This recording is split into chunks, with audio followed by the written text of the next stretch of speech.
বরের সাথে লুডোতে গো হারা হেরে শেষে পড়লাম কাঁচা লঙ্কার কবলে।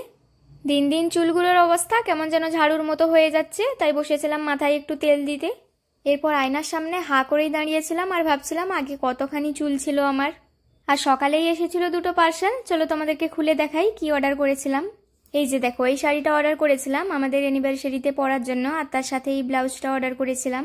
ম্যাচিং করে আর ব্লাউজটা কিনিনি, গোল্ডেনের উপরেই ব্লাউজটা কিনেছি। ব্লাউজটা কিন্তু খুব সুন্দর এসেছে, আর শাড়িটাও অনেক হালকা, পরতে বেশ ভালো লাগবে। তোমাদের কেমন লাগলো শাড়ি আর ব্লাউজটা বলবে। এরপরে হালকা আঁধার হয়ে এসেছিল, তাই জানালাটাকে খুলে দিলাম। এখান দিয়ে কিন্তু বেশ সুন্দর দক্ষিণা বাতাস আসে।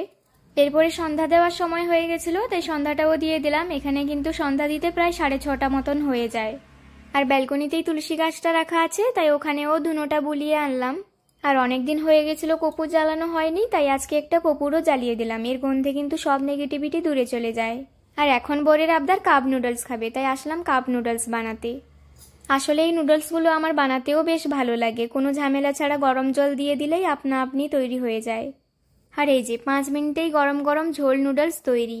ঝোল নুডলস আমার বরের পছন্দ, আমার তো শুকনোটাই বেশি ভালো লাগে। তোমাদের কোনটা বেশি ভালো লাগে বলবে।